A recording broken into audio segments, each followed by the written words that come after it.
yaitu Undang-Undang Nomor 1 Tahun 2022 tentang hubungan keuangan antara pemerintah pusat dan pemerintah daerah, HKPD, ditetapkan 5 Januari 2022. Khususnya pasal 146 yang ada 3 ayat di situ. Ayat satunya adalah daerah wajib mengalokasikan belanja pegawai daerah di luar tunjangan guru yang dialokasikan melalui TKD, transfer keuangan daerah, paling tinggi 30% dari total belanja APBD. Kemudian yang kedua, ayat 2, dalam hal persentase belanja pegawai sebagaimana dimaksud ayat 1 telah melebihi 30%, daerah harus menyesuaikan porsi belanja pegawai paling lama 5 tahun terhitung sejak undang-undang diundangkan. Artinya kalau diundangkan 5 Januari 22, maka akan mulai berlaku per Januari 2027 tahun depan.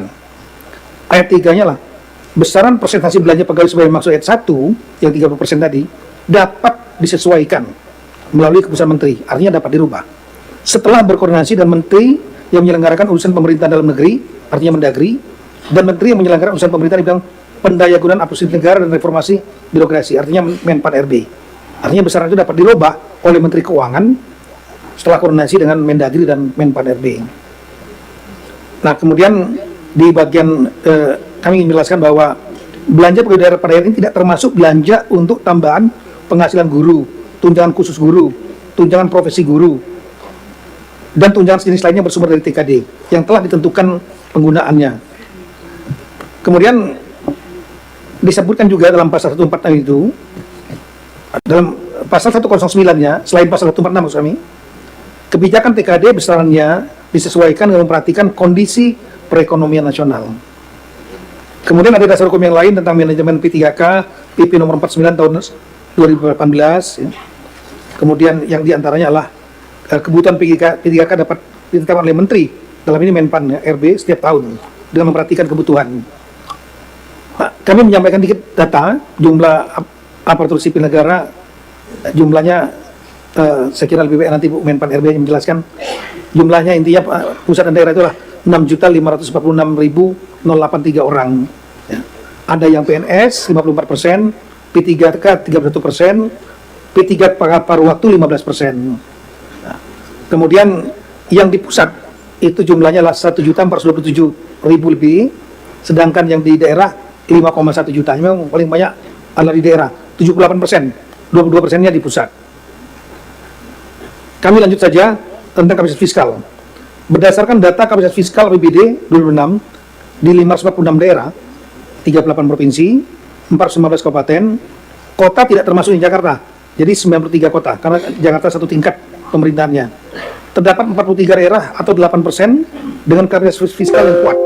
Artinya PAD-nya melebihi daripada TKD. Ada 34 daerah, 6% dengan kapasitas fiskal sedang, dan 469 daerah, jadi sebagian besar 469 daerah, 86% kapasitas fiskalnya lemah. Artinya sangat tergantung dari TKD. Dari 38 provinsi, 20 provinsi atau 53% kuat fiskalnya, 8 provinsi atau 21% sedang, dan 10 provinsi atau 26% lemah. Artinya sangat tergantung dari TKD. Itu masih penting untuk provinsi, 20% dan 8 itu 28 sedang dan kuat. Tapi di tingkat kabupaten ini yang berat, karena hanya 8 kabupaten saja yang kuat, artinya PAD-nya melebihi TKD. 7 kabupaten sedang, artinya hampir mirip-mirip antara TKD dengan PAD. Sedangkan 496%, 400 kabupaten itu didominasi oleh transfer keuangan daerah, artinya dari pusat. Dari 93 kota, hanya 15 kota yang kuat, 16%. 19 kota sedang, 59 lemah. Dari sini kita bisa lihat bahwa problema terberat adalah di tingkat kabupaten. Ya. Kemudian komposisi belanja 2006 yang di bawah dan di atas 30%. Untuk total belanja APBD kabupaten kota Indonesia sebesarnya lah jumlahnya lah 1.245 triliun semuanya. Kemudian 5 provinsi dengan belanja pegawai tertinggi yaitu DKI 21 triliun, Jatim itu tertinggi juga 8,9 triliun, Jabar 8,4 triliun, Jateng 7,5 triliun, Sulsel 4,1 triliun. Sedangkan belanja pegawai terendah, 5 provinsi yang terendah itulah Sulbar 704 miliar, Papua Tengah 521 miliar, Papua Barat 326 miliar, Kemudian Papua Pegunungan 308 miliar, Papua Selatan 306 miliar. Kalau untuk kota dan kabupaten, 5 tertinggi belanja pegawainya adalah Kabupaten Bogor 3,8 triliun, Bekasi 3,5 triliun, Kota Surabaya 3,3 triliun, Kota Bekasi 3 triliun, kemudian Kabupaten Bandung 2,9 triliun. Belanja pegawai terendah Bolang Mongondo 240 miliar, Kota Sabang 235 miliar, Nduga Papua 234 miliar, Papua Pegunungan. Kabupaten Manokwari Selatan 224 miliar, dan Konawe Kepulauan ini Sulawesi Tenggara 189 miliar. Kemudian pemetaannya yang di atas 30% sudah sebanyak 479 daerah atau 87,7%. Ada di 21 provinsi, 367 kabupaten, dan 91 kota yang sudah di atas 30% belanja pegawainya. Kemudian yang di bawah 30% ada 67 daerah, 17 provinsi, 48 kabupaten, dan hanya 2 kota. Seingat saya adalah kota Surabaya dan kota Medan. Bikin Pak Menteri, mohon maaf memotong aja, supaya kita bisa ingat bahan, bisa di-share nggak sama kita? Bisa. Ya, sambil, karena ingatan katanya budaya yang paling lemah, Pak. Jadi saya tadi diperintah oleh ketua jangan lebih 10 menit gitu. Baik. Ya, tapi data kita akan share. Kemudian, jadi tadi saya sampaikan ini yang berapa daerah yang di atas, berapa yang di bawah, artinya dominan sudah di atas 30%. Kemudian apa langkah-langkah yang harus kita lakukan? Kalau kami melihat, kita melihat porsi pendapatan dan belanja, maka harus ada upaya di tingkat belanja pada level postur belanja, dan ada upaya pada postur pendapatan supaya 30% belanja pegawai ini tidak melampaui dari APBD yang ada. Di belanja, di postur belanja, ya opsinya nomor 1 adalah mengurangi pegawai atau menahan pegawai. Artinya tidak ada rekrutmen baru, apalagi tenaga honorer. Honorer sudah di moratorium. Ini mohon betul untuk seluruh kepala daerah harus tegas, tidak ada tenaga honorer baru, karena ini tenaga P3K dan lain-lain. Kalau tenaga yang skill seperti guru dan di bidang kesehatan, ya, itu masih bermanfaat, masih oke, ya, di masa lalu. Tapi kalau untuk yang tenaga administrasi seringkali tidak kompeten, tidak memiliki kapabilitas.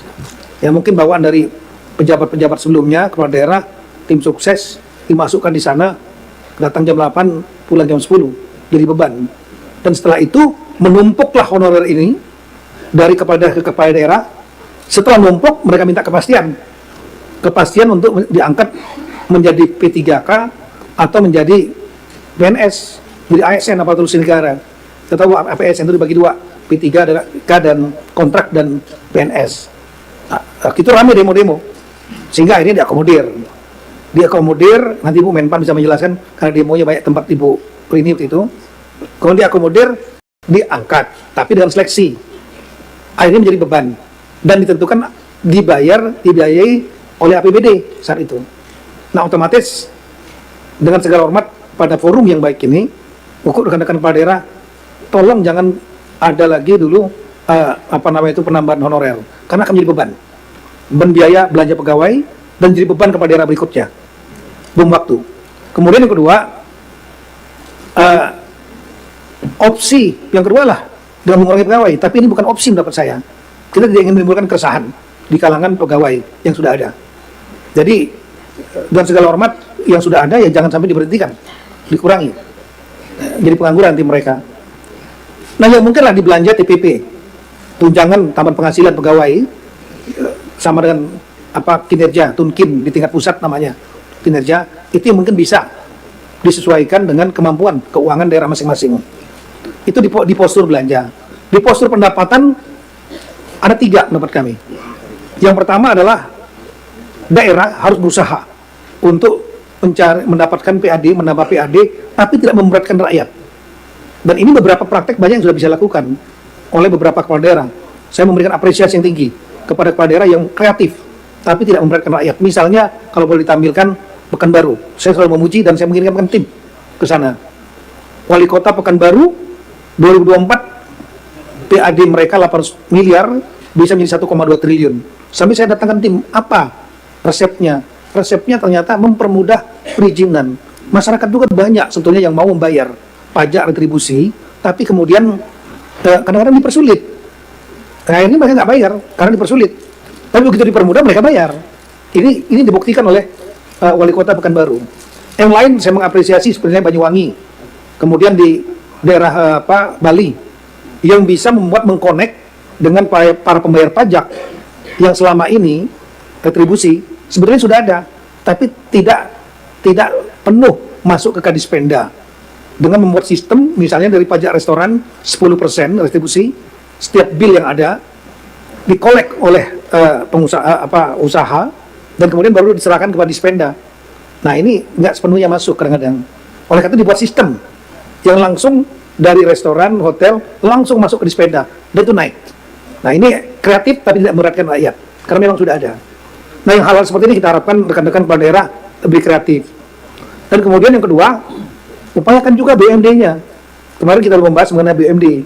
BUMD banyak yang untung, tapi juga 60% untung, tapi juga banyak juga yang rugi, lebih kurang 30-an%. Nah, ini kepala daerah juga harus bisa memperdayakan agar BUMD menjadi instrumen untuk menambah pendapatan. Nah, yang ketiga adalah otomatis TKD yang harus ditambah. Kita sudah mencatat lebih kurang hampir 140 daerah pada saat retreat di Jatinangor dengan seluruh sekda, ya karena sekda ini paham teknis. Tolong rekan-rekan kepala daerah yang sudah jam terbangnya tinggi, oke. Tapi kalau jam terbangnya masih baru dan gak cepat beradaptasi, ya nanti kalah dengan laporan-laporannya sekda, kepala Bapeda, dan BKAD, ikut aja. Padahal sebetulnya masih banyak yang bisa dikerjakan kreatif gitu. Nah, ini ada 140 lebih kurang daerah, tapi yang sangat urgent adalah 39 daerah yang memang dari PAD nggak bisa lagi, dari BMD nggak bisa, harus di top up TKD-nya. Dan ini perlu dibicarakan dengan Menteri Keuangan untuk mentop up APBD TKD sehingga pendapatannya menjadi tinggi. Kalau pendapatannya tinggi, maka otomatis belanja pegawainya nanti prosentasinya akan menjadi lebih rendah, menjadi mudah-mudahan di bawah 30%. Itulah upaya-upaya di bidang belanja dan bidang pendapatan. Tapi ada upaya lain, yaitu upaya melalui mekanisme hukum, yaitu mengambil poin di ayat 3. Kami akan sampaikan pasal 146 ayat 3 itu memberikan peluang 30% itu tidak bukan harga mati, bisa menjadi berapa 40, 50 misalnya, tapi cukup diatur dengan keputusan Menteri Keuangan setelah koordinasi dengan Menpan RB dan Mendagri. Nah, kami sudah melakukan rapat dengan Menteri Keuangan dan Ibu Menpan RB di kantor Menpan RB, kalau boleh bisa ditampilkan fotonya, dan sudah ada presisi sebetulnya. Cuma mungkin saya sudah share juga dengan rekan-rekan asosiasi kepala daerah, asosiasi gubernur, asosiasi bupati, asosiasi wali kota, supaya tenang, ya tapi masih banyak WA, artinya nggak nyampe ke rekan-rekan, ada yang nggak baca. Kesimpulan rapatnya itu, dari sebenarnya saya mengusulkan ayat 3 dari kami, yaitu besarannya jangan 30%, tapi 40% atau 50% kita sesuaikan dengan kemampuan fiskal tiap-tiap daerah.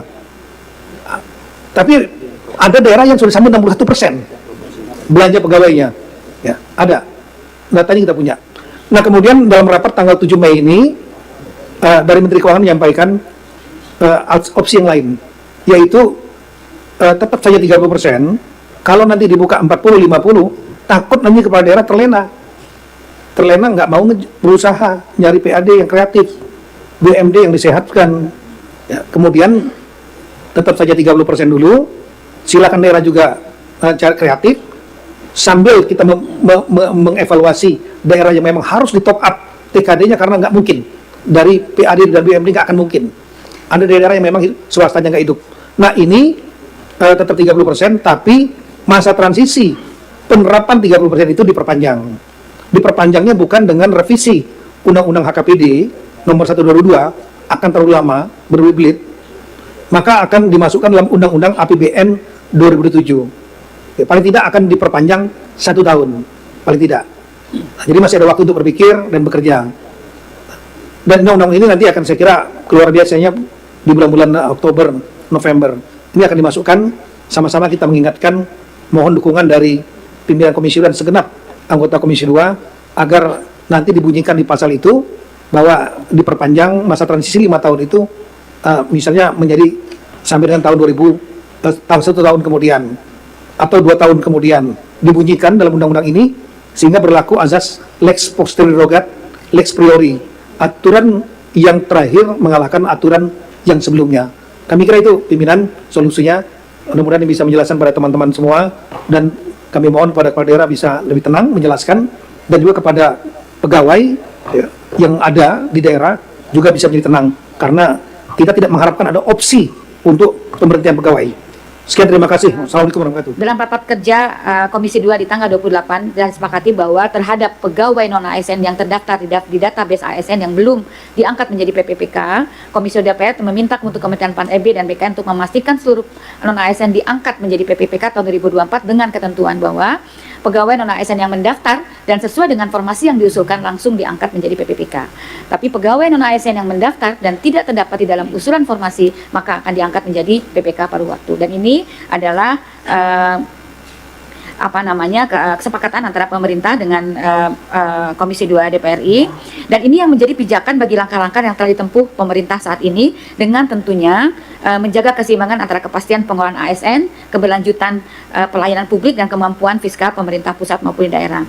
Bapak Ibu sekalian, menindaklanjuti komitmen tersebut antara pemerintah dengan Komisi 2, proses pengangkatan CASN tahun 2024 telah selesai dilaksanakan sesuai dengan jadwal yang disepakati. Dalam konteks ini, Bapak dan Ibu sekalian, ini saya ingin memperbarui. Jadi data ini memang kalau tadi Pak Menteri Dalam Negeri menggunakan data berdasarkan bulan Maret, tapi ini per bulan Juni ini. Jadi sekarang ASN ini sebanyak 6,7 juta ASN, di mana 75%-nya itu ada berada di instansi daerah, di instansi pemerintah daerah rasionya.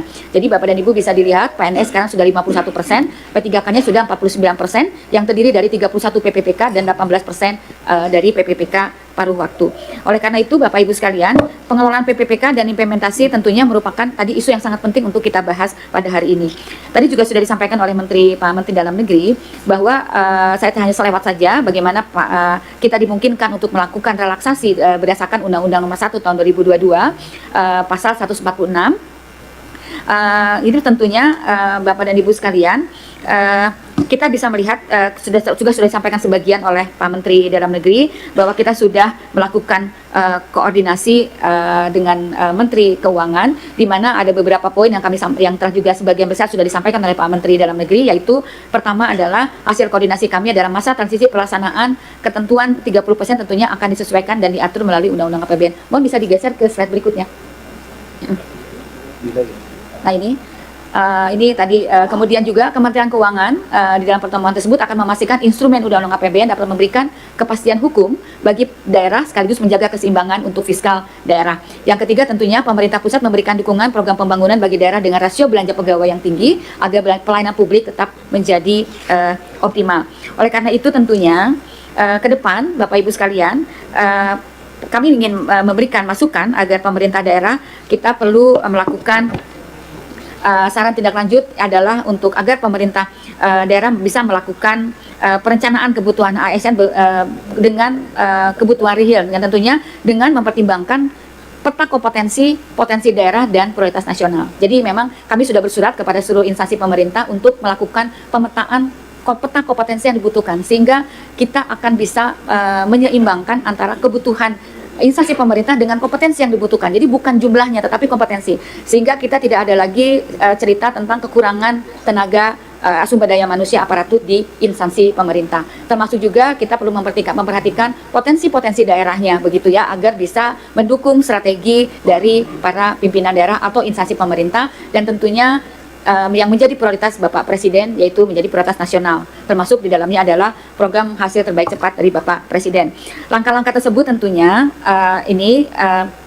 kedua yaitu tentang right sizing organisasi pemerintah daerah. Jadi agar pemerintah daerah melakukan penataan kelembagaan berbasis yang berprinsip pada structure follow strategi begitu. Jadi kalau strateginya berubah, tentunya struktur dari organisasi mau diperhatikan. Kemudian juga pemerintah daerah agar memperkuat manajemen PNS dan P3K yang berbasis merit dengan sistem evaluasi kinerja untuk memastikan keselarasan antara kinerja individu dengan organisasi, tentunya untuk mendukung pencapaian layanan publik. Yang terakhir tentunya adalah pemerintah daerah agar memperkuat penerapan manajemen talenta untuk memastikan ketepatan kompetensi dan jabatan dalam rangka tujuan organisasi. Bapak Ibu sekalian, tentunya terakhir kami menyampaikan bahwa pemerintah terus berkomitmen untuk memperkuat pengelolaan ASN yang profesional, adaptif dan berkelanjutan dengan tetap menjaga kualitas layanan publik. Dan sekali lagi kami mengucapkan terima kasih atas dukungan dan kerjasama dari Komisi 2 DPR RI yang selalu mengawal berbagai kebijakan ASN. Mudah-mudahan ikhtiar kita ini bisa memberikan manfaat yang sebesar-besarnya bagi masyarakat. Terima kasih. Wassalamualaikum warahmatullahi wabarakatuh.